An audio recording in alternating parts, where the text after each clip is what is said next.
কবিতাৰ শিৰোনাম পথাৰ। কবি ৰাম গগৈ। শাওনৰ মেঘমুক্ত নীলাকাশ, সূৰ্যস্নাত ক্লেদময় সেই বিশাল পথাৰ, বিপুল সম্ভৱা। নাঙলৰ শিৰলোত সোণফলা মাটিৰ কামনা, ঘৰমাক্ত দেশ আৰু দেহাতীত সৃষ্টিৰ চেতনা।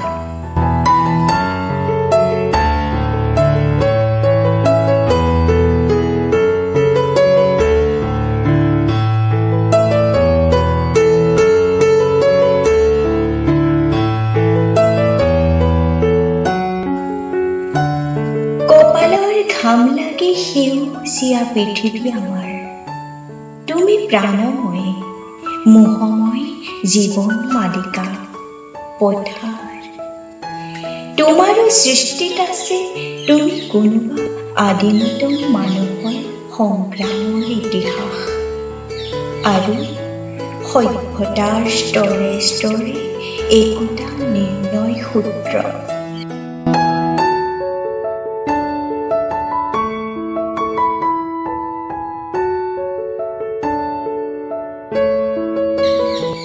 মৃত ম্লান কৃষকৰ সাধনা কঠোৰ, নিৰন্ন বিমৰ্ষ আৰু ক্লান্ত। শ্ৰান্ত সন্ধিয়াত দুশ্চিন্তা দুঃসহ হৈ পৰে। মহাজনী অৰ্থনীতি দৈনন্দিন লাভ আৰু ক্ষতিৰ গণনা।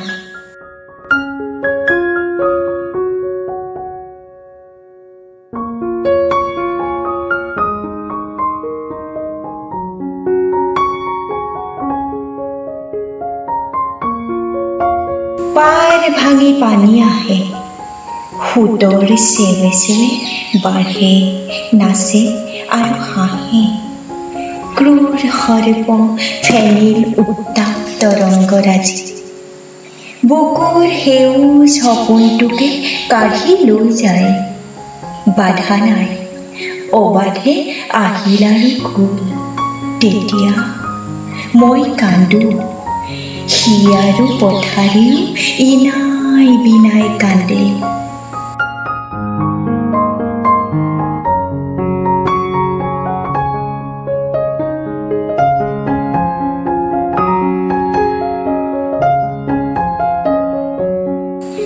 বিচিত্ৰ অভিব্যক্তি, সন্মিলিত কৃষকৰ সমস্যাৰ দৃঢ় কণ্ঠ।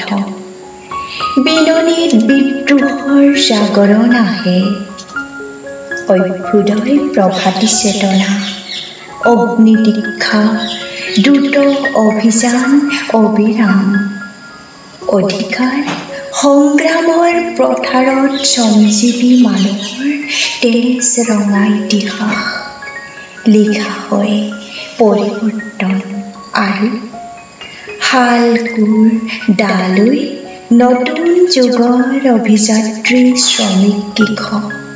পলাতক উদাস্ত মহাজন পুঁজিপতি সমস্ত সুখক।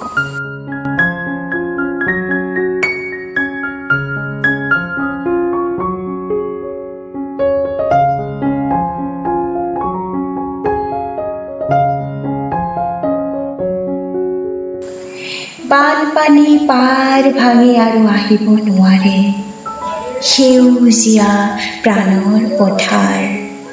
সোণালী ৰূপালী হয়, বাকৰিত সোণ গুটি লাগে। নতুন আৰু নতুন সেই পথাৰ, সেই সৃষ্টি সম্ভৱা বিপুল পথাৰ। তোমাক নমস্কাৰ।